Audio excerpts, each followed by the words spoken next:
오늘 그 제목이 조선시대 비구니 스님의 삶과 역할인데요. 이 책에 나와 있는 거를 좀 많이, 그 중에서 좀, 사실 좀 많은 내용을 소개하고 싶은 마음은 있지만, 그래도 지루하시잖아요. 그래서 책에 있는 거 좀 하고, 책을 쓴 다음에 또 조금 나온 자료들, 계속 꾸준히 이제 자료를 모으고 있으니까, 이제 해서 소개를 드리도록 하겠습니다. 오늘 그 내용은 그래도 조선시대 이전까지 판이 어떻게 돌아가는지를 간단하게 설명을 하고 조선시대의 사례를 좀 설명을 해드리고 그렇게 50분 동안 진행하도록 하겠습니다. 조선 이전의 비구니 스님들 하면 인물별로 이렇게 생각해 보면 역사 사자에 사시 스님이라고 이제 그 많이 아실 거예요. 그래서 이제 우리나라 최초의 출가자가 남자가 아니고 여자였다라는 그 아도 스님 왔을 때 숨겨주고 이제 그랬잖아요. 그래서 이제 처음으로 출가를 했고 그런 분이 여성 사시 스님 있고 그 다음에 그 일본이 처음으로 이제 불교가 들어갔을 때 처음에는 이제 막 강력히 저항을 하다가 나중에 전염병 돌고 이러니까 이제 불교를 받아들인 과정에서 그러면 출가를 해볼 사람 손 들어보세요 했단 말이에요. 그랬더니 남자들은 나는 안 하겠다 그러고 여성 3명이 지원을 했어요. 근데 이제 그때 그 여성들에게 출가자로서의 교육을 해준 분이 이제 그 비구 스님도 있지만 고구려에서 와가지고 이제 그 시절 인연이 도래할 때까지 속복을 입고 이렇게 사시다가 이제 불교가 들어오기 때가 됐구나 해서 그 중에 이제 비구니 스님도 계셔가지고 그래서 마침 여성 출가자들이 이제 출가자들이 나왔기 때문에 이제 지도를 하고 그리고 이제 정식으로 계를 받으려면 이래 갖고는 안 된다. 그래서 이부승 제도라 그래 갖고 비구 10분, 비구니 10분 이렇게 이제 정식으로 하는 게 백제에 가면은 그걸 받을 수 있다. 그래가지고 이제 그 와서 여기서 이제 정식으로 계를 받고 들어간 게 이제 일본 불교의 효시가 되는 거거든요. 그래서 이제 그런 분들도 있고, 그다음에 이제 정중무상선사라고 신라의 정중무상선사 굉장히 유명하신 분이잖아요, 그죠? 그분의 누이 얘기하고, 그리고 뭐 버풍왕의 왕비, 또 진흥왕의 왕비, 그리고 누구예요? 김유신 장군 부인이라든지. 너무나 많은 그 왕족이나 아주 그 상류층의 여성들이 말년에 그렇게 출가를 했죠. 그래서 이제 법류 스님 같은 경우에는 글쎄 그 자료를 제대로 받아들이지 않고 있지만 제가 보기에는 되게 맞는 얘기 같아요. 지금 그 불국사라든지 구례 화엄사라든지 해남 대흥사라든지 우리도 왜 원효 스님이 여러 절을 짓잖아요. 그래서 그 절을 처음으로 창건하신 분들이 이렇게 여성들이세요. 그래서 그 이제 법흥왕의 왕비였던 분. 그다음에 이제 고려 말에 원나라의 수도가 대도였잖아요. 그죠? 그래서 얼마나 이제 고려에 많은 사람들이 왔다 갔다 했는데 불명은 남아있지는 않아요. 근데 이제 이세계 글에 보면 이게 나와 있어요. 성이 김씨라는 이 비구니 스님이 대도에서 원래는 이제 공녀로 가셨다가 남편이 몽골 사람이겠죠, 당연히. 그런데 남편 죽고 자기 집을 절로 개조해가지고. 그러니까 그런 분이 다른 사찰도 여러 곳이 있었어요. 워낙에 이제 대도에 우리 고려에 절이 많잖아요. 근데 이제 그 중에서 정말 그 실질적인 그런 지원을 했던 분이 이제 이분이라 가지고 우리가 이제 알고 있는 인도에서 오신 지공선사 말년에 한 10년 정도 거기 계셨을 거예요. 10년 이상을. 그렇게 해서 나옹 스님이라든지 이런 사람들 와서 여기에 의지를 해서 지공 스님 뵙고 그렇게 했던. 그러니까 한국의 선불교가 고려 말에 이제 꽃을 피우게 된 그런 것들의 뒷바라지를 다 하신 분이 이런 비구니 스님이세요. 근데 이런 분들에 대해서는 그동안에 잘 알려지지 않은 게 사실이에요. 이렇게 뿐만이 아니고 여러분이 계시는데 일단 이렇게 이것만 보더라도 이게 초창기 처음에 새로운 종교가 들어왔을 때 오히려 마음을 훅 열고 받아들인 건 여성들인 거죠. 그래서 한국도 그랬고 일본도 그랬고, 뭐 중국 같은 경우에도 그 정식 계를 받기 위해서 비구니들이 엄청나게 노력을 하거든요. 그래서 이제 스리랑카에서 막 또 이제 조난당해갖고 배가 못 와서 기다렸다가 나이 70 넘어서 정식으로 계를 받고 그런 분들도 있어요. 쟁쟁한 분들이 비구니 열전 같은 데 보면 65명인가 그렇게 있어요. 그래서 진짜 엄청난 사람들이 많은데 그동안에 뭐 안 보려고 한 건지 보이지 않았는지 그건 알 수 없는데 좀 안타까운 게 있죠. 그 중에서 정중 무상선사의 누이는 출가해서 활동은 이제 전해오지 않으니까 우리가 몰라도 여기 보면 이제 정중 무상선사가 사천성 중국 그 사천짜장 그 중국 서쪽에 거기에 제일 큰 도시가 이제 성도잖아요. 중국어로 정두라고 해서 지금도 그대로 정두라고 발음하는데 거기 정중사의 무상선사가 요게 그 내용이 그 돈황에서 발견된 그 안에 자료가 있었던 거를 여기 이제 신수대장경에 실린 거예요. 그래서 이제 속성이 김씨인데 신라 왕족이다. 집안 대대로 신라에서 살았는데, 그러니까 중국 사람들이 무상선사 돌아가시고 기록한 거예요. 이 내용이. 그래서 옛날 무상선사가 이제 자기 고향인 자기 나라인 신라에 있을 때 막내 여동생이 있었는데, 야, 너 이제 시집 가야 돼 하고 이제 혼담이 오가니까 칼을 들어서 얼굴을 그어서 난 불문으로 출가할 것이다. 부처님 제자로 가지 이렇게 가정을 이루고 살고 싶지는 않다. 근데 이제 자기가 확고한 그 뜻을 보이기 위해서 얼굴을 그어버린 거예요. 그러니까 더 이상 시집가는 얘기가 안 나오게 하기 위해서. 그래서 이제 무상선사가 이거를 보면서 야, 저렇게 연약한 여자도 저렇게 하는데 나 같은 장부가 이렇게 머뭇거리면 되겠냐. 그래서 삭발을 할까 말까 고민을 하다가 자기가 삭발을 결정적으로 한 계기가 되고 그래서 이제 큰 마음으로 중국으로 건너와서 이렇게 이제 천하를 주유하다가 이제 이렇게 되었다라는 그런 고백을 했나 봐요. 그러니까 그런 내용이 우리나라에는 이런 기록이 전하지 않는데 이제 중국에서는 이런 기록이 전해왔던 것 같습니다. 그리고 이거는 아까 그 백제의 그 일본의 3명의 그러니까 재상의 딸들이 다 귀족 여성 딸들인데 이제 시녀들하고 같이 백제로 정식으로 비구니 교육을 받아서 이부승제도 이거 해서 걔를 받기 위해서 배 타고 오는 모습인데 고란사 뒷벽에 이게 그림이 있어요. 그래서 이제는 막 다 이게 흠도 있고 그래요. 그냥 뒤에 이렇게 법당 뒤에 있는 건데 제가 찍어 놓은 건데 그래서 저만 이거 찍은 게 아니라 이향순 교수님이라고 조지아 대학에 있는 그분도 이 사진 찍어가지고 이렇게 그 책에 있어요. 근데 굉장히 어떻게 생각하면 좀 고증은 제대로 한 건 아니죠. 그런데 이제 고란사에서 그걸 기념해서 이렇게 원래 이렇게 하려면 3명의 여성과 뒤에 시종들도 좀 따라오고 뭐가 그게 돼야 되는데 숫자는 좀 안 맞지만 그래도 일본 불교의 씨앗을 피운 너무 정말 중요한 장면이니까 그러니까 이거를 뒷벽에다가 고란사에서 이렇게 그려놓은 게 옛날 그림은 아니지만 그래도 참 아는 분이 이런 걸 해놨구나 싶은 생각이 들더라고요. 자, 이렇게 해서 삼국시대에는 보면은 다 그렇게 대단한 귀부인들이 말년에 가서 출가를 하거나 아니면은 아까 무상선사의 여동생 같이 특별한 케이스가 아니면 다 이제 결혼하고 나서 말년에 자식 키워놓고 그렇게 출가를 해요. 이제 그렇지만 굉장히 뭐라 그럴까 이제 신라 때는 정식으로 관직도 받거든요. 여성 출가자들이 그런 게 있는데 이제 고려 시대에 오면서 이제 비구니 승가는 큰 변화를 맞게 되는데요. 그게 뭐냐면은 계단사원의 설치와 승과제라고 생각을 해요. 저는 그게 뭐냐면 계단이라고 하니까 계가 계 받는 거잖아요. 그죠?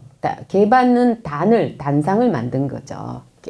그 공식적으로 계를 주는 그 사찰을 지정을 해가지고 그 단을 만들어서 그걸 태조왕건이 앞으로는 계를 받을 때 국가에서 정한 계단 사원에서만 계를 받을 수 있게 즉 출가를 허용하는 거예요. 그러니까 정부에서 이걸 통제하려고 하는 거죠. 그렇게 안 하면은 아무래도 뭐 신라 말부터 굉장히 폐단들이 나오고 그러니까 그래서 중앙정부 주도 하에 출가자를 선발하고 그 다음에 이제 도첩을 발급을 하고 3년에만 한 번씩 재교육을 시킨다든지 이런 것도 승록사에서 다 하고 이렇게 했어요. 그러니까 국가에서 중앙 통제를 하면서 또 불교의 파워를 실어주기도 하고 이제 그렇게 한 거죠. 근데 그리고 이제 광종대에 가서는 승과제를 실시하는데 이게 이제 국가 인재풀의 양날개로서 과거제하고 승과제가 나란히 이렇게 시행을 하거든요. 뭐 그렇게 하니까 실제로 조선시대의 그 승과의 합격을 뭐 승과제도가 많이 이제 유지가 되지 못했지만 그 대화하는 걸 보면은 어떤 유생이 써놓은 건데요. 뭐라고 하냐면은, 야, 내가 이번에 어떤 사람을 만났는데, 스님을 만났는데, 그 사람이 나한테 뭐라고 했느냐. 아, 우리 같은 동기인데, 너도 국가고시 패스했고, 나도 국가고시 패스했는데, 우리 앞으로 좀 친하게 지내고 말투도 되냐 이런 비슷한 얘기를 했나 봐요. 그래서 약간 속으로는 좀 어안이 없었지만 그리 하라고 했다는 그런 기록이 있는 걸로 봐서는 고려 시대 때는 승과제에 이제 승과고시에 합격하면 본인은 대단한 이제 정부 뭐랄까 불교계 대표가 아니라 국가 대표 중에 한 명이라고 생각하는 그런 게 이제 많았던 거죠. 그러니까 요 두 가지가 이렇게 다들 출세하려고 하면 승과고시를 보는 거예요. 승과를. 그런 게 있었어요. 그러니까 지금하고는 너무 다른, 걔도 이제 국가에서 이렇게 하고. 그래서 처음에는 그런, 왕건이 처음에는 아예 개경 옆에만 다 그 계단 사원을 만들었었어요. 그래서 특히 이제 신라의 수도였던 경주 일대라든지 백제의 그런 큰 도시 그런 데는 아예 계단사원을 안 만들었어요. 나중에 가서 조금씩 계단사를 만들어요. 이제 그러면 요거는 이제 도첩인데요. 도첩인데 저기 오른쪽에서부터 읽는 거예요. 이거 뭐냐면 우리나라에는 옛날 도첩이면 뭐면 그런 게 없잖아요. 근데 이건 대형박물관에 있는 건데 이게 뭐냐면 중국 도낭에서 나온 지금까지 발견된 것 중에 제일 오래된 말하자면 도첩이에요. 그래서 요게 보면은 요 다음 페이지에 보면 제가 번역도 써놨어요. 서한 돈황에서 나온 거예요. 성무 심무안칙이라 그래서 아빠 지시군 참모 등전사녀 자의 나이 10세 이렇게 아바 지시군 참모 아버지의 그 벼슬 이름이에요. 그래서 등전사의 딸 자의 나이 10살에서 칙령을 내리는데 수군 참모 등전사의 딸 자의는 자태와 얼굴이 곱고 단정하고 아리따고 법도에 맞고 공문을 사모하며 그러니까 공문이라는 게 불교를 부처님을 사모하는 게 이 불교를 사모함이 마치 꿀을 그리워하는 꿀벌과 같구나 이렇게 썼어요. 굉장히 재밌게 썼어요. 지금 대회에 큰 법회가 있어서 재계 모임을 인연으로 삼아 주청을 했어요. 이제 청함을 아래인 거죠. 주청하니 여기 의거해서 이제 출가를 허락한 거 하니 앞에 전례에 따른다 이런 게 남아 있는 거예요. 그래서 이제 이런 걸 보면 옛날에는 도첩이 이렇게 사연도 이렇게 꼭 뭐랄까 매뉴얼 뭐 이런 게 있는 게 아니고 그때그때 따라서 그렇지만 엄격하게 그렇게 이제 해서 그렇게 했다는 걸 알 수 있고 우리도 아마 초기에 삼국시대는 거의 이러지 않았을까 싶어요. 그리고 출가를 하려고 하면요. 다 국가에서 출가할 때 테스트를 해요. 조선도 마찬가지예요. 비구니 스님들도 다 테스트를 받았어요. 그리고 또 승과제에 이제 승과에 또 시험에 응시하려면 더 어려운 시험이겠죠. 근데 이제 우리나라에는 무슨 과목을 시험 봤는지 자료를 찾기는 어려워요. 그러니까 일본의 비구니들이 받았을 것들을 보면은 실제로 불경만이 아니라 무슨 논어니 문선 같은 거는 굉장히 문학적인 그런 중국 문학에서 시 많고 그렇거든요. 그런 것까지 다 교육을 했어요.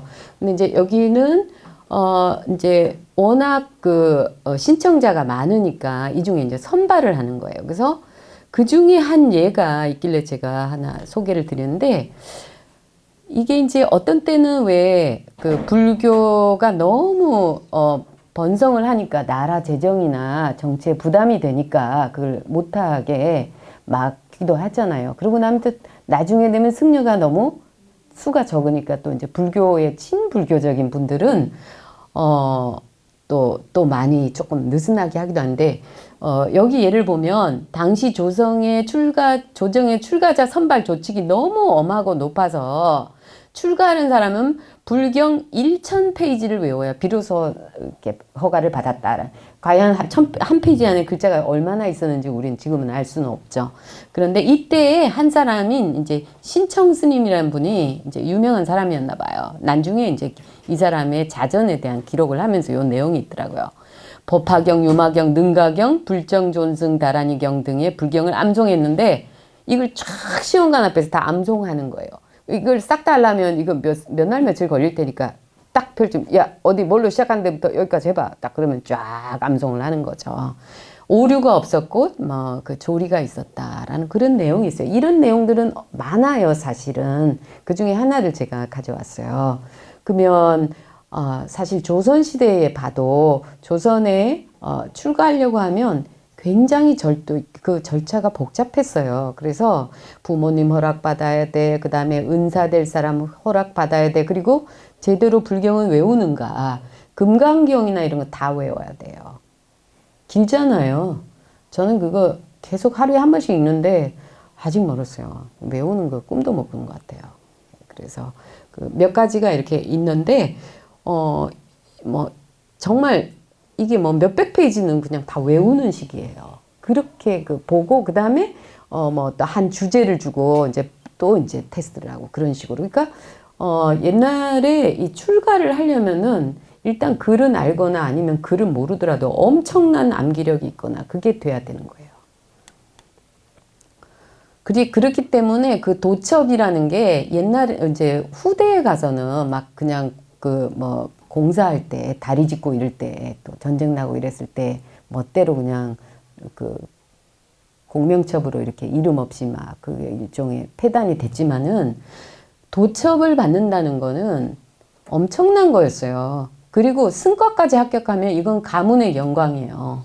그래서 도첩은 세속인들이 관직을 제수받을 때 받는 그런 증서나 마찬가지로 원래 흰 비단에 문구를 적고 금, 은을 상감한 그 왼쪽에 왜 요렇게 뭐 그 과거 시험 보면 왕이 뭐 증서 줄 때 이렇게 양쪽에 이렇게 도로로 말게 돼 있잖아요. 축에 그게 금이나 은으로 이렇게 이런 상감까지 할 정도로 엄청난 그게 영광이었던 거예요. 처음에 삼국시대는 그랬을 때는 그렇게 했을 거예요.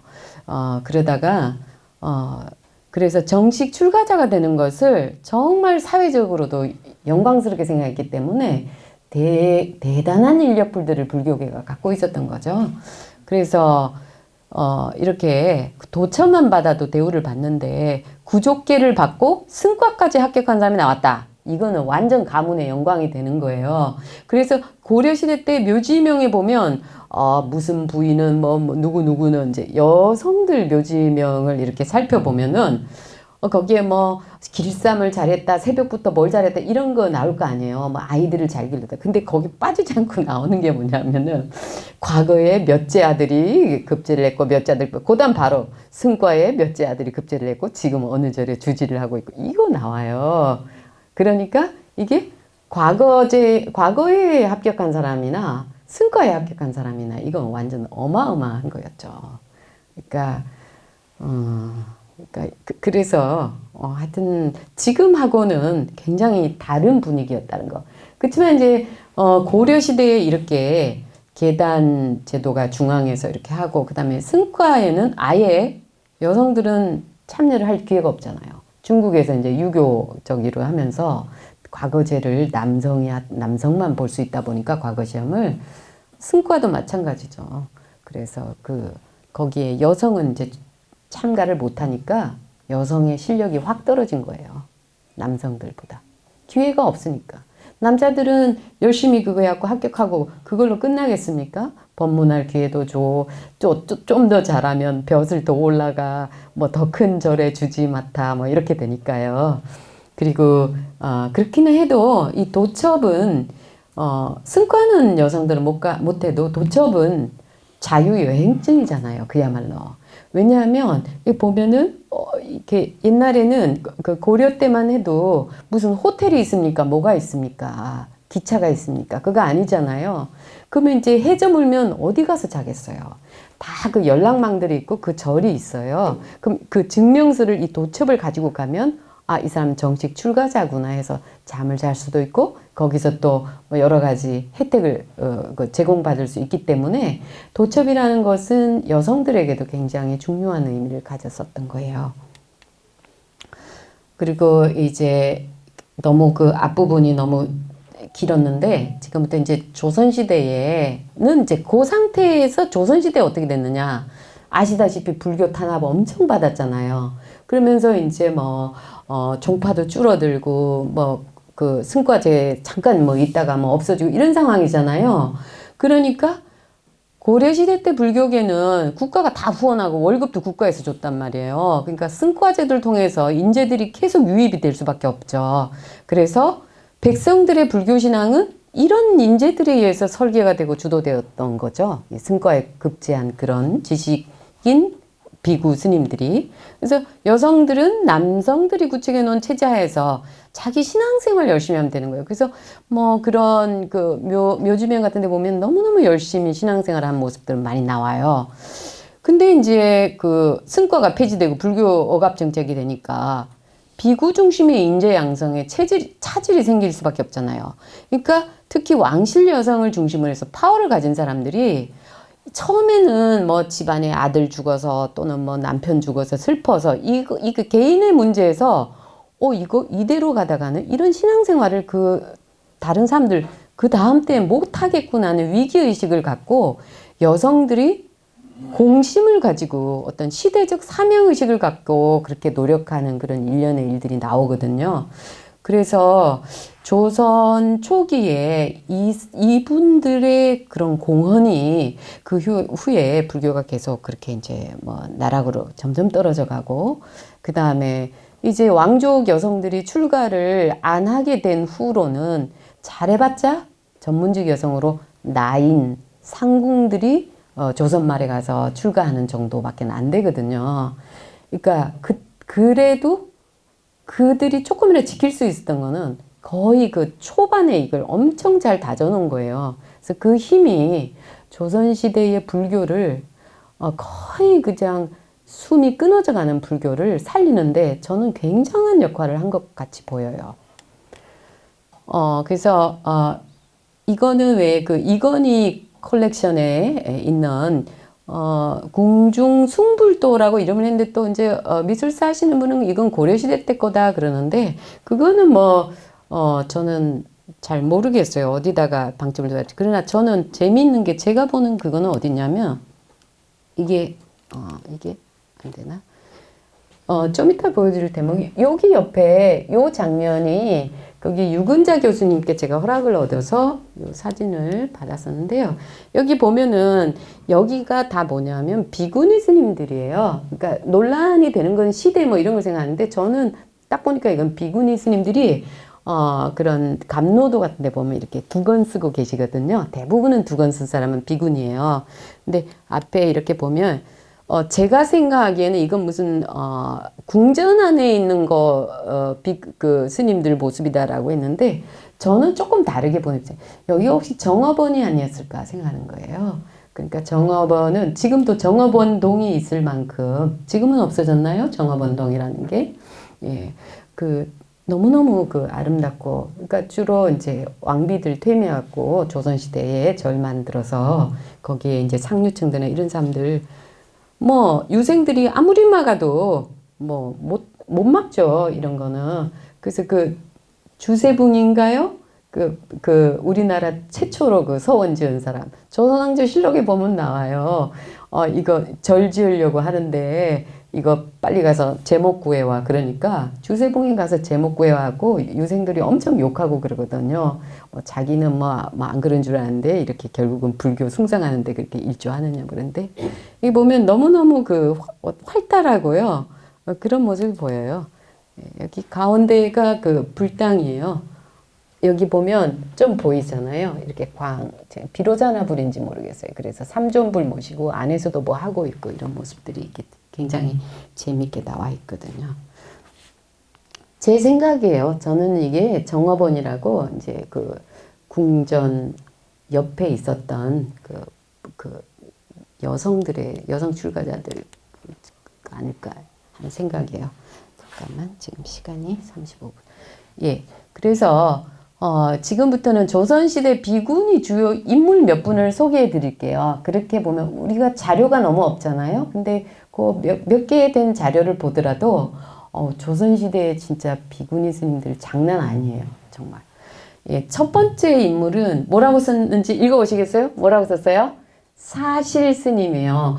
스승사자의 집실자잖아요. 얼마나 존경을 했으면 불명을 부르는 것도 아니고 이렇게 우리도 왜 호나 이런 걸 할 때 다 이렇게 그 공간, 장소 이름을 가지고 하는데 저는 저렇게 사실이라고 스승님 계시는 곳이라고 저렇게 붙인 거 보고 제가 깜짝 놀랐어요.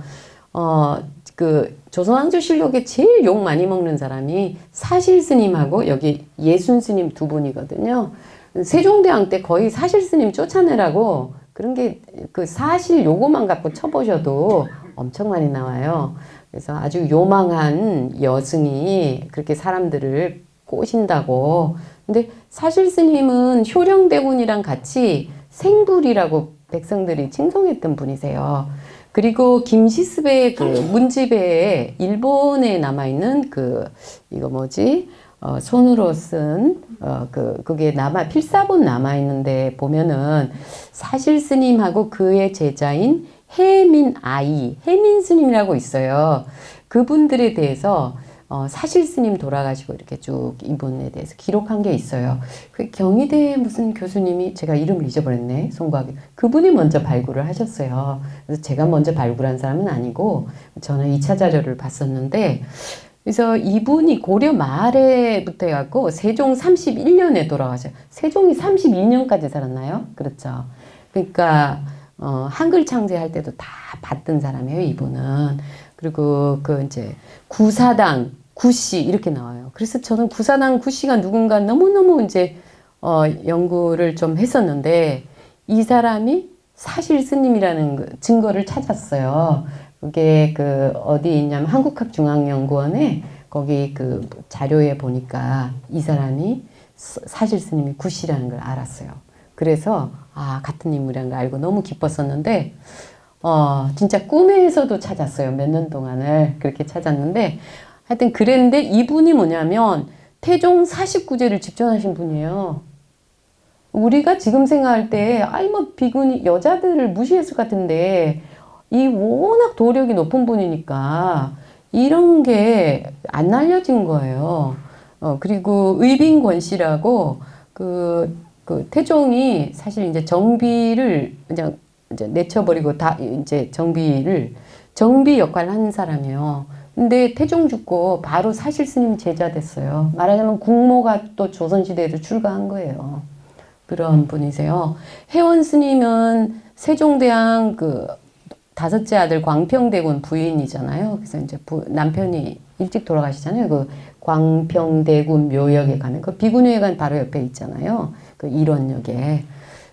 근데 진짜 자기의 남편 죽은 슬픔을 굉장히 승화시켜서 거기 지금의 저기 봉은사 있잖아요. 강남 거기 코엑스 있는데 거기 봉은사의 전신이라고 견성함을 만들어서 원래 거기 광평대군 묘가 있었는데 나중에 지금 이제 그쪽으로 일원역 쪽으로 옮겨갔으니까 너무너무 훌륭하신 분이세요. 그렇게 하셨고 또 세조하고 같이 이런 불경을 번역하는데 여성이 동참한 거는 세계 불교 역사에서 한국밖에 없을 거예요.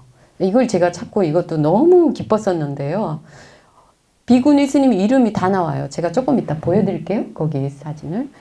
그렇게 하고 세조 맏며느리 정빈한 씨. 왜 세조의 맏아들이 죽었잖아요. 그죠?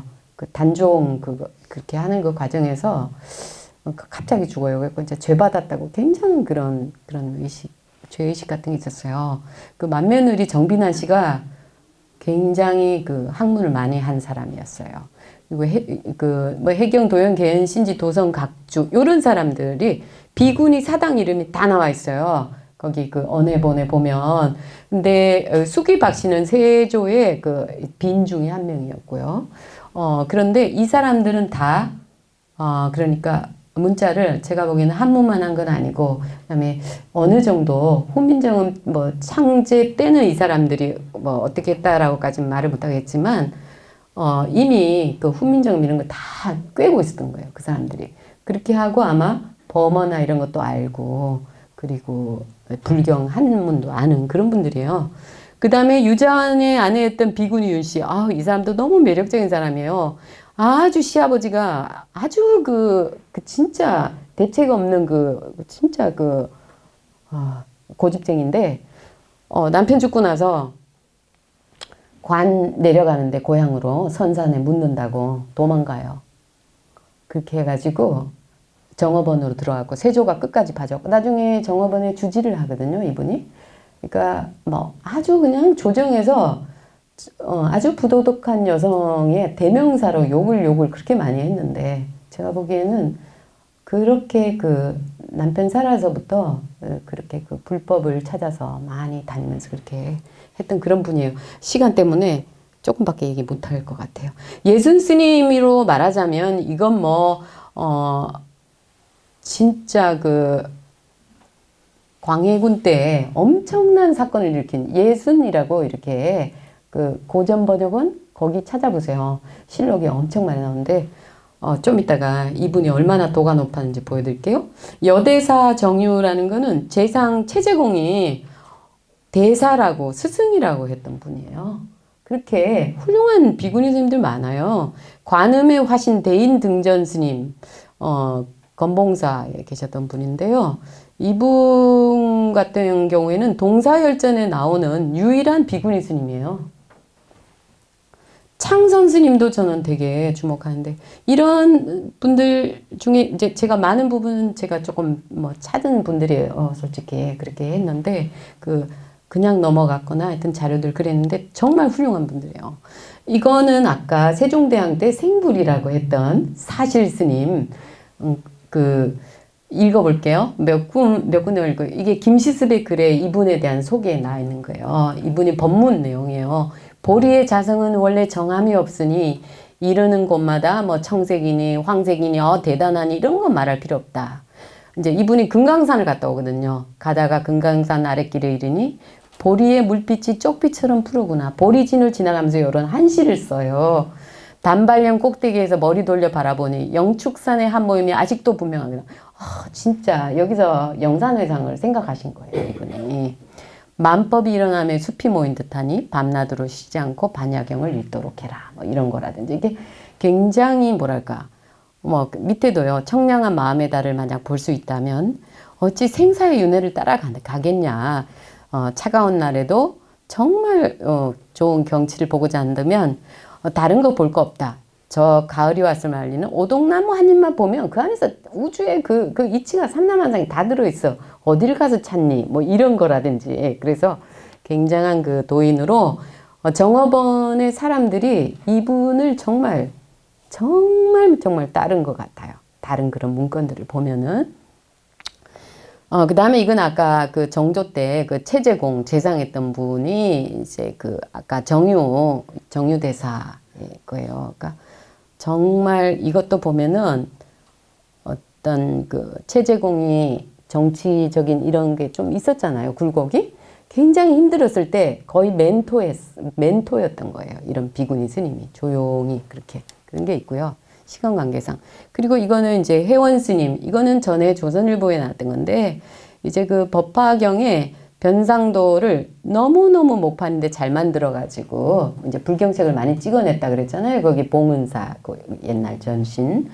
그랬을 때, 뭐, 미술사가들은 이분이 혜원 스님 자신을 그려놓은 게 아닌가, 부처님에게 묻는, 뭐, 그러긴 한데, 이게 너무너무 잘 만들어져가지고, 그런데 좀 지금은 다 없어지고 일본에만 있다고 합니다. 여기가 그 광평대군 묘역에 제가 비구니사를 쓰면서 전국 비구니회관을 자주 갔는데요. 거기에 중앙에 제일 큰 묘죠. 우측이 광평대군 묘고 왼쪽이 그 혜원스님 묘예요. 근데 들어보니까 이게 허묘래요. 그러니까 답이하셨겠지 뭐, 그죠? 그러니까 이제 후대에 그렇게 그냥 그렇게 하신 것 같아요. 그래서 너무 참 훌륭한 스님이에요. 여기 보면은 대공독주 영가부 부인 신씨 해원 해갖고 여기 해원 이렇게 도장도 찍혀 있잖아요. 이건 문화재라 가지고 이게 수륙제 관련한 그런 이제 책인데요. 이게 아마 그 문화재 얼마나 정성껏 만들었는지 몰라요. 예. 여기 밑에는 이제 김수원이 요 이제 글을 뒤에 발문을 써줬거든요. 여기 보면은 김재군 부인 최씨 여기 선유라고 부드러울 유자 여기 좀 잘렸는데 있는데 며느리예요. 혜원스님 며느리. 그러니까 혜원스님의 아들 하나 있었는데 세종대왕이 너무 예뻐해가지고 궁궐에서 길렀거든요. 혜원스님 출가하시고 그렇게 이제 지냈는데 그래서 이제 또 아들이 엄마 도와갖고 불경 많이 이렇게 그런 거 쓰기도 하고 판강 많이 했는데 어쨌거나 돌아가신 후에 며느님도 이제 출가하셨어요. 근데 거기 이렇게 쓰여 있고 이분들이 본명이 뭔지 몰랐을 텐데 김수원의 이 글에 있었어요. 그래서 너무 놀랐는데 근데 이제 여기에 또 이렇게 쓰여 있기도 하고 그렇죠. 이분들이 뭐 했는지는 바빠서 다 말 못해요. 그 금강경 그 언해를 그동안에 이제 학자들은 주로 국어학자들이 뭐 의문변화 시대별로 뭐 순경은 비읍이었던 뭐 탈락되고 이거 하는데 저는 이제 그 책 판본들을 다 뒤지면서 뒤에 그 발문 같은 거 있잖아요. 이 책이 나오게 된 계기를 이렇게 써놓은 게 있거든요. 그래서 그거를 하나하나 다 읽어봤어요. 그랬더니 이런 게 나오더라고요. 얼마나 놀랐는지 몰라요. 그래서 주상은 이제 세조예요. 구결을 다는데 정빈한 씨가 어전해서 이걸 받아쓰고 사당은 그 임진왜란 후에 사당은 막 춤추고 그런 좀 근데 그거 아니에요. 연불 엄청 잘하고 바로 현장에서 교화하는데 달인들이 다 그런 비구니 스님들이 사당이라고 불렀어요. 그러니까 여기 기록까지 돼 있다니까요. 이름이. 그분들이라든지 아니면 아까 나왔던 그 혜원 스님 아드님 영순군 부가 중간에서 이거 다 서류 왔다 갔다 막 이런 거 하고 또 효령대군이며 중요한 사람들 다 동원돼요. 신미대사도 그렇고 그다음에 의문에 밝은 조변한 이런 사람들은 그 앞에 훈민정부 만들 때 의문에 밝은 사람이에요. 의문 전문가들이 이걸 어떻게 표기를 할까 이런 거 하고요. 뭐 그다음에 저는 조두대 같은 사람 진짜 대단한 사람이라서 진짜 몇 시간 얘기할 정도로 이게 궁중의 상궁이었는데 원래 광평대군 집에 혜원스님 집의 여종이었어요. 근데 광평대군이 살았을 때 얘가 너무 똑똑하니까 많이 가르쳐 준 거예요. 그래서 범어 같은 것도 잘했대요. 그러니까 이제 궁중에 들어와 가지고 이제 궁녀 됐는데 전원하면은요. 말하자면은 그 의전의 메인 담당하는 사람이에요. 그러니까 중요한 스케줄 왕이나 뭐 왕비나 스케줄 다 알고 이 사람은 이렇게 오케이 할지 말지 이런 거 다 하는 그런 거예요.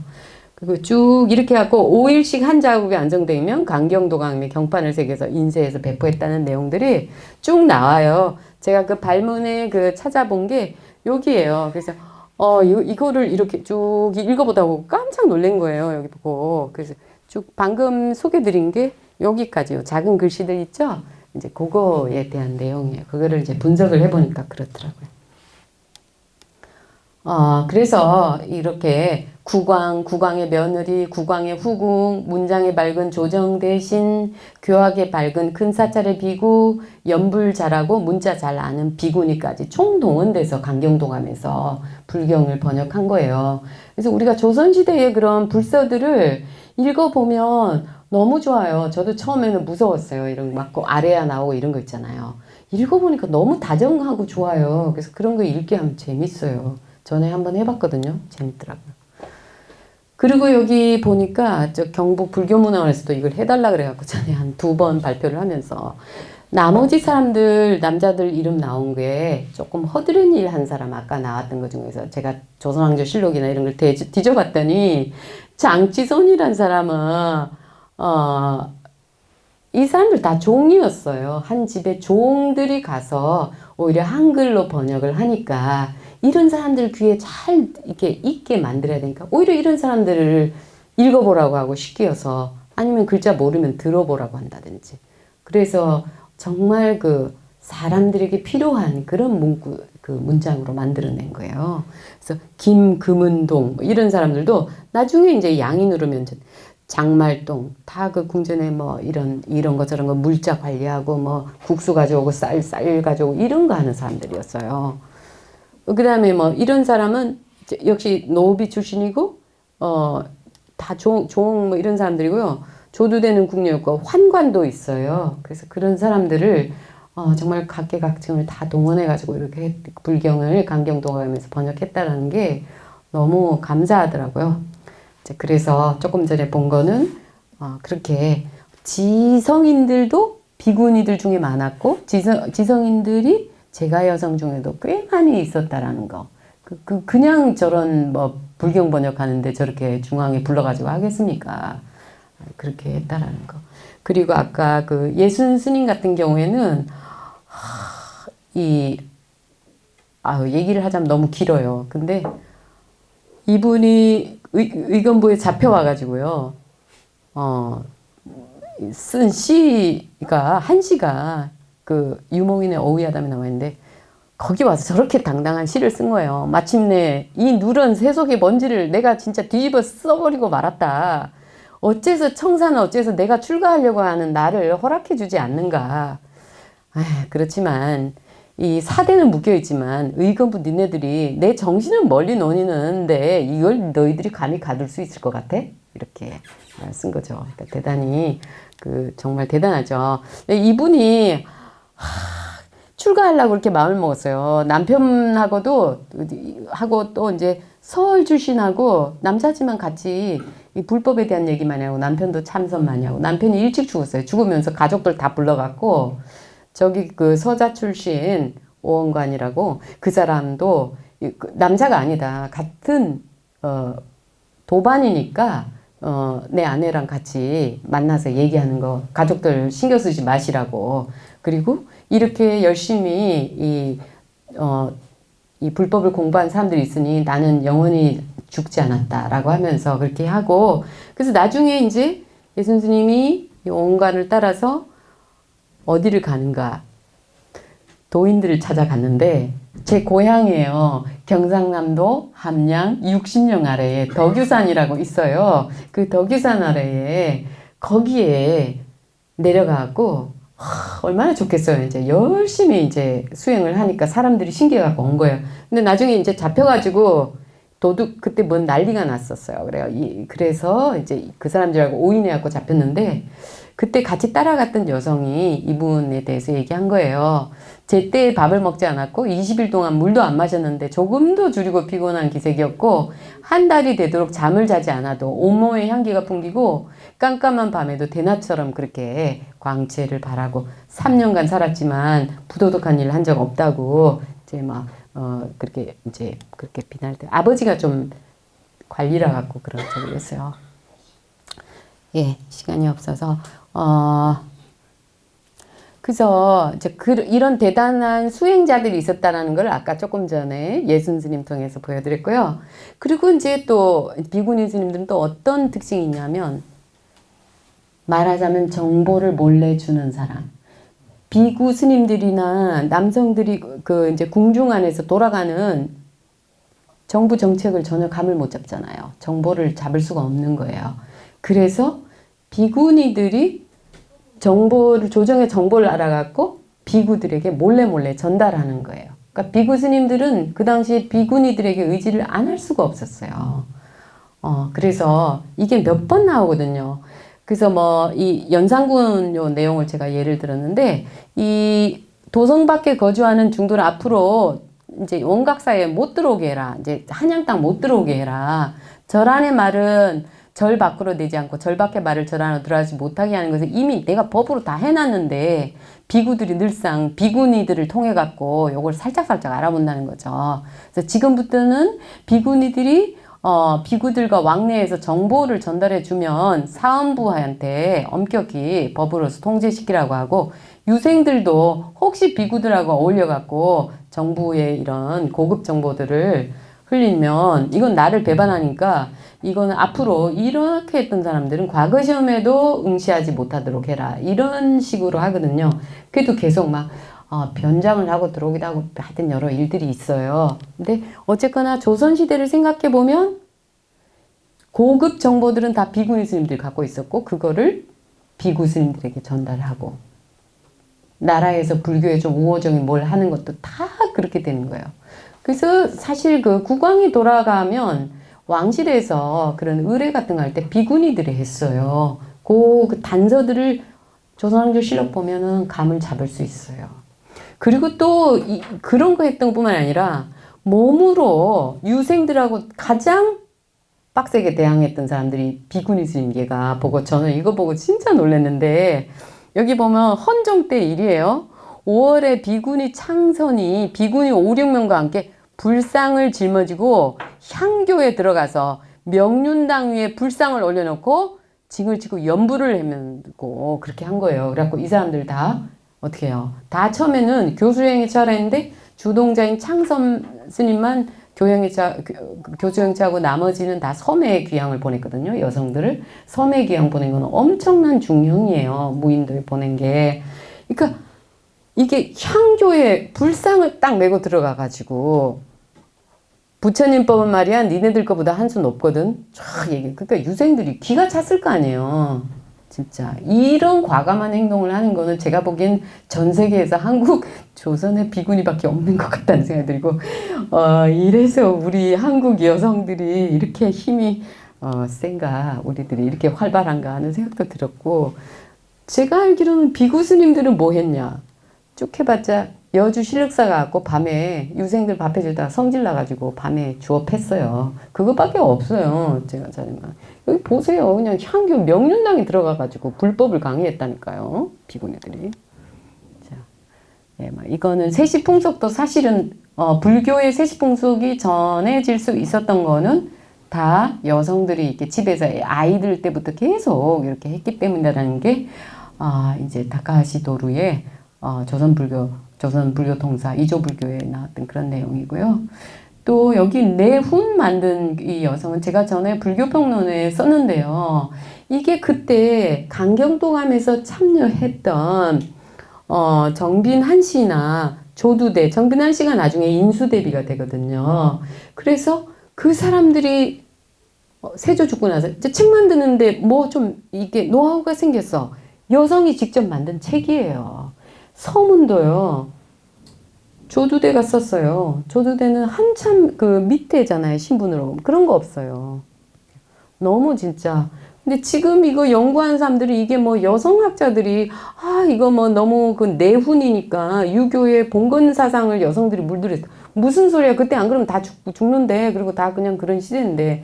근데 오히려 이런 거를 책을 낼 수 있었다는 게 완전히 여성들의 힘이었어요. 그리고 그 내용을 제가 이렇게 보면은요, 뭐 굉장히 그 점잖게 그저 뭐 한나라 때 무슨 책 여자들 읽는 바른생활책 뭐 했다라고 하는데 아니에요. 사서 삼경 다 들어있어요. 사서뿐만 아니에요. 삼경, 시경, 서경 이런 것도 줄줄이 들어있어요. 이 안에 그런 문구들이. 그러니까 잘잘 외웠던 거예요. 이런 사람들이. 그런 거 보면 참 놀라운 것 같아요. 그리고 나중에는 뭐예요? 인경활자라고 그래갖고 하도 조정에서 난리를 치니까 목활자를 만들었어요. 나무로 활자 만든 거예요. 그렇게 해가지고 경전을 이렇게 이렇게 한 거예요. 정말 그게 대단한 것 같아요. 그러니까 얼마나 그 아름답게 한문 부분은 이렇게 변상도를 위해 그렸는데 기가 막히잖아요. 기가 막히게 그렇게. 그래서 거의 여성들이 관여한 이런 것들이 지금 다 문화재예요. 예. 그리고 여기 보면은 나중에 보면 여러 이제 그 중앙에서 못하니까 지방 사찰에서 이렇게 많은 불경 판각하잖아요. 근데 보면은 금대 쓰는 거, 금대. 그 다음에 뭐야 의슈, 필종이, 박셔, 그림이, 기림 써놓고 그림이 뭐 이렇게 나와 있잖아요. 그래서 여기 보면 판자니 시크땡, 이 시크땡인 거예요. 이 시크땡. 그러니까 여성일 거라고 그러더라고요. 제가 그 국악하는 분들한테 물어보니까 여성이 분명한 한문 이름도 없는. 각수가. 아니요. 요거는 각수가 아니고요. 여기에 돈을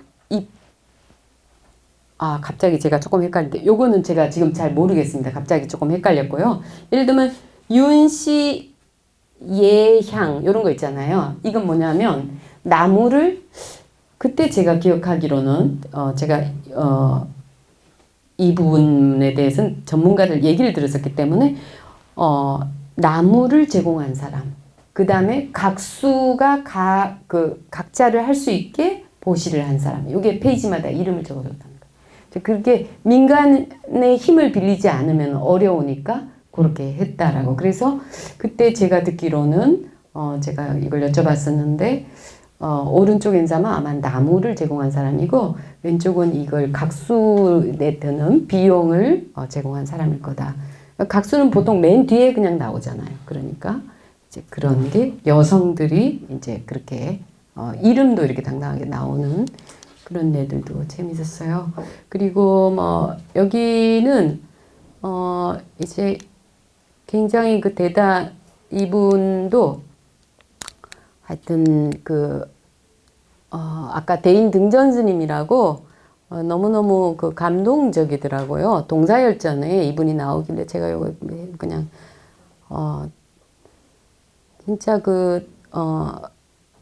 수행을 너무너무 열심히 하신 분이에요. 마지막에 가서는 어떤 사연이 있어서 잠깐 한속했다가 돌아가실 때 다시 돌아와서, 그래서 이분은 뭐냐면 제가 이걸 보고 분명히 이 건봉사에 있겠다 싶어갖고 좀 그랬는데 이게 건봉사에서 있다고 하더라고요. 이게 그래서 청신녀로 돼 있어요. 청신녀 대인 등전인가 그렇게 돼 있어요. 지금 이끼가 껴가지고 그러기는 한데 그래도 얼마나 대단한 적이었으면 여성으로 유일하게 동사열전에 실린 그런 분일까 싶어요. 그러니까 뭐 지식인은 또 지식인으로서, 그 다음에 수행은 또 수행으로, 그 다음에 보시면 보시로 진짜 엄청난 지원을 했고 굉장한 어떤 자부심을 가지고 처음에는 이게 고려시대 때까지만 해도 그냥 수행만 하다가 조선시대는 거의 주인의식을 갖고 그렇게 하신 분들이 초반에 있었기 때문에 그 힘이 불교가 점점 약해져도 그게 유지되는데 진짜 여성 불자와 비구니 스님들의 역할이 전 되게 컸던 것 같이 느껴져요.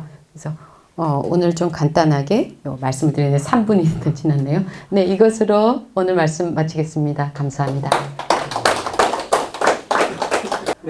네, 사료는 제가 생각에는 다른 거랑 비교해 본다면 그 정도는 풍부하다고 생각해요. 일본석이라든지 원형석서라든지 그런데 몇 차례 등장을 하니까요. 그리고 굉장히 구체적이잖아요. 언제 건너가서 언제 돌아왔다라든지.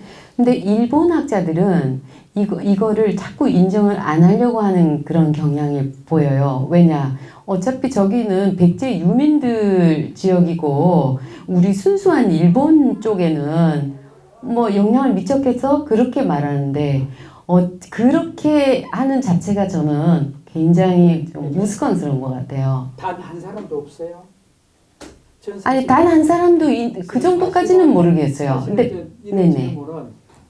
제가 그거는 직접 들은 건 아니고요. 이양순 교수에게 들었었는데 전통적으로 연구했던 사람들은 이건 뭐 유민들 안에서 벌어졌던 일이다라는 식으로 그렇게 했는데 요즘에 여성학계에서는 일본도 그렇게 보지 않는다고 얘기를 하더라고요. 네네, 인정을 한다고. 저도 그게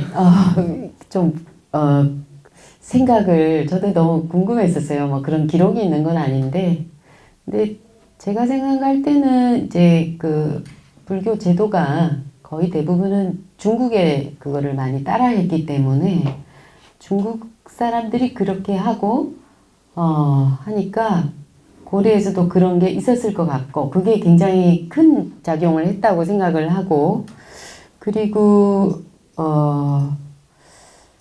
실제적으로 이미 신라 말부터 해가지고는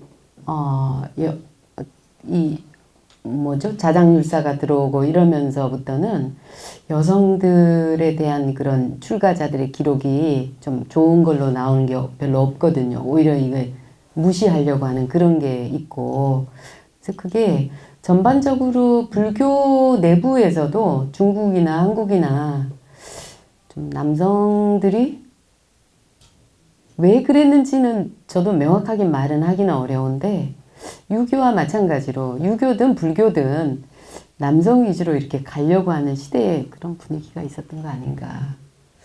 근데 여성들이 왜 거기에 대해서 이렇게 치고 나오지 못했는지 그건 잘 모르겠어요. 동아시아 전체가 그렇게 흘러간 것 같아요. 그게 이제 뭐 이런 그게 강령이 딱 일목요연하게 자료는 전해지진 않지만 일단은 실록에서 이제 대화 조정 대신들이 대화하는 부분하고 그다음 이제 경국대전 그다음에 이제 경국대전 나오기 전에 경제육전이라고 있거든요. 그래서 그 법령에 보면은 약간씩 유추할 수 있는 내용들이 있는데 조선시대 여성들의 출가는 고려 때랑 비슷했던 것 같아요. 고려도 사실 그런 게 잘대로 남아있지는 않지만 고려 때 일을 했으니까 우리도 뭐 이런 식의 그 대화가 나오거든요. 근데 일단 여성들은 무조건 다 결혼해야 해요. 그래서 남편이 죽고 나서 재혼이 싫다. 그러면 이건 자기 지조를 지키는 일이기 때문에 유교 사회에서도 반대할 리는 없는 거예요. 그래서 지금은 뭐 동진출가 이렇게 하는데 몸이 아프거나 집이 너무 가난해갖고 도저히 시집 보낼 역량이 안 되거나 그랬을 경우에 친척들 동원해서 결혼을 시키는 그런 분위기이긴 하지만 일단 조선시대에는 출가하려면 여성들은 반드시 결혼을 한 경험이 있는 사람이 결혼하고 그 다음에 정업원 같은 데만 있던 건 아니고 예를 들면은 아마 1700년 될 거예요. 마곡사에서 아버지가 이제 거기 근처에 그 말하자면 관직을 해가지고 아들이 이제 과거시험 공부하면서 친구들하고 마곡사 여행 간 기록들 보면은 지금 있는 청려남 그 다음에 은저감 또 뭐더라 하여튼 세 군데를 옆에 암자를 돌아다니면서 놀거든요. 마곡사 거기에서도 매화당에서도 놀고 근데 보면은 거기 어떤 암자는 비구니 스님 암자 중에서도 양반집 여성들만 있어요. 그러니까 먹는 게 급이 달라 거기는.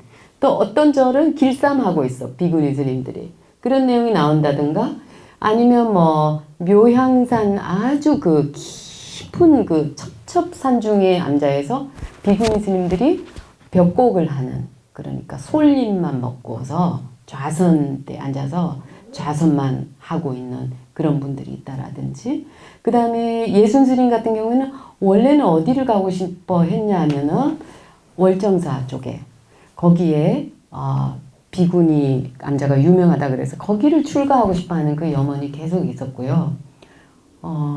그 다음에 사대문 안에서 쫓겨나가지고 바깥에 계속 그 절을 짓다가 또 이제 또 철거하면 또 짓고 계속 그렇게 하면서 사람들 포교도 많이 하고 해가지고 그런 거는 계속 전해 내려왔던 거예요. 그러니까 조선이 망하고도 이렇게 비구니 암자들이 이렇게 쭉 있을 수 있는 게 어떤 경우에는 비구니 스님들이 말하자면 조정에서 왕실 여성과 그 다음에 커리어 우먼들이죠. 나인 출신이나 이런 사람들이 은퇴하고 나와가지고 돈 내갖고 자기들이 절 만드는 거예요. 그럼 처음에는 자기들 수행하고 그냥 그렇게 지내는데 사람들이 계속 오죠. 그럼 절이 커지는 거예요. 그렇게 해서 주변에 그 암자로 있는 절도 있고 마곡사 같은 경우를 보더라도 그게 아니고 자체적으로 크게 도시의 옆에 있는 곳 같은 경우에는 점점 발전해갖고 꼭 무슨 딸린 그런 암자가 아니라 자체적인 그런 비구니 사찰들이 있고 그래서 지금하고 그렇게 크게 차이는 안 나는 것 같아요.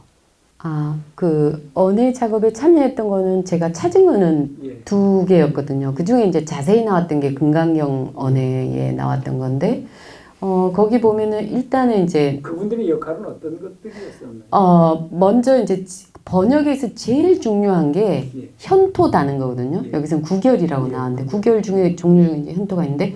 그거를 했던 사람은 그 정빈한 씨 며느리하고 시아버지하고 같이 했고요. 그거를 계속 그 창준이라 그래갖고 리듬에 맞는지 읽어보는 거죠. 예 그거를 계속했던 사람들은 그 6명의 비구니 스님하고 한 사람 수구이 박씨 예 그 사람이 했고 그 다음에 이제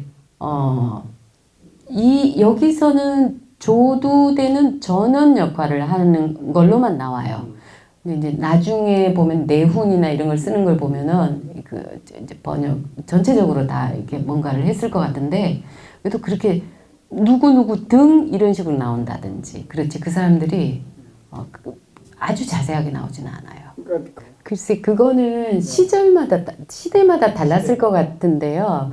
이제 저 구한말 뭐 조선말 이럴 때 가면은 거의 이제 여성은 거의 그냥 동물 중에 하나처럼 굉장히 그게 이제 낮아졌잖아요. 사회도 그렇고 뭐 승단도 그렇게 됐었기 때문에 그리고 실제로 뭐 조선 초처럼 그렇게 엘리트 여성들이 출가를 하는 경우도 있는데 엘리트 여성이라기보다는 부잣집 따님들이 갑자기 남편이 하룻밤에 죽고 그래서 또 재혼할 수도 없고 그래서 가마 타고 이렇게 금강산이나 뭐 큰 절에 가는 그런 경우인데 그래서 그때만 해도 예, 그 글 저도 본 적이 있는데 수업 스님이 이제 갔을 경우에만 해도 이제 그렇게 느끼셨던 것 같아요. 근데 실제로 일단 비구니 스님들이 선을 이제 하는 성격들이 많이 나오면서 파워가 되게 세진 것 같아요. 한국에? 네. 대선사들이 사실은 많이 나왔어요. 1900년대, 1800년대 후반부터 1900년대 초에 비구니 선사들이 많아요. 지금까지 잘 드러나지 않은 분들도 엄청난 분들이 있어요. 제가 오늘 그 말씀 중에 아주 흥미롭게 들었던 것은 조선시대 4대부집 여성들이 출가하는 그 배경이 아까 말씀에 불경이부라고 해서 그 유교적 전통이 남편을 둘을 섬기지 않는다는 거 아니에요? 네. 그러니까는 그러면은 어떻게 사냐? 출가해서 살겠다. 그것이 사회적으로 허용됐다는 거 아니에요? 굉장히 그 흥미로운 지점의 해석이었던 것 같아요. 조선시대에 4대 부집 여성들이 출가하는 그 이유나 배경 가운데 하나가 유교적인 가치와 불교적 현실이 묘하게 맞아떨어지는 그런 장면이 아닌가. 굉장히 그 흥미로운 대목이. 그리고 저기 한 가지. 그 후기에 오면은 저 남편이 죽거나 정쟁으로 남편이 죽거나 그런 조선 왕조에서 그런 부인들이 비군이 된 사람들이 많잖아요. 후기로 오면. 그렇죠. 그리고 구한말에 그 왜 독립운동 하시다가 남편이 죽거나 그런 분들이 성기 스님이라고 제가 지금 기억에 남는데 가마 타고 출가하거든요. 무슨 뭐 하여튼 대단한 대감이었는데 하여튼 그렇게 그런 사람들은 일단은 그런 분들이 한 분이 출가를 하면 자석처럼 그게 말하자면 그 수평이 아니라 중국말에 이게 수준이 확 높아지는 거예요. 그 주의가. 한 사람이 그런 사람이 나오면 딱 이렇게 올라갔다가 이제 그런 영향. 그건 비구니 스님들 경우뿐만이 아니고 비구니 스님들의 경우도 마찬가지였던 것 같아요. 가령 서산 사명 이런 분들이 전부 다 그 사화 때 집안이 정몰됐거나 이래가지고 어려운 곤경에 처했을 때 이제 출가를 했고 뭐 서산 스님 같은 경우에는 저쪽 어디입니까 성균관 유생이었었다는 거 아니에요? 그러니까 이제 그런 분들이 출가해서 이제 유생들과 겨뤄가지고 손색이 없을 때 불교의 사회적 위상이 상당히 높아졌다. 이제 그런 것을 짐작할 수 있겠죠. 마찬가지로 여성들의 경우도 그렇지 않았을까라고 하는 짐작을 해봅니다. 자, 이제 웬만큼 얘기 나오신 것 같은데 이제 마지막으로 정리하시는. 불러주셔서 감사하고요. 저는 그러니까 오늘 그냥 질문이 있을까 그랬는데 이렇게 많은 질문을 해주셔서 깜짝 놀랐고, 예, 하여튼 그 불교도 좀 이렇게 눈을 양날개를 이렇게 양쪽을 다 바라보는 그런 게 제가자들부터가 좀 그렇게 되면 좀 더 여성의 불교의 그 에너지가 좀 더 긍정적으로 또 쓰일 수 있는 그런 걸로 또 될 수 있지 않을까 그런 생각을 해보면서 들어주셔서 감사합니다. 예.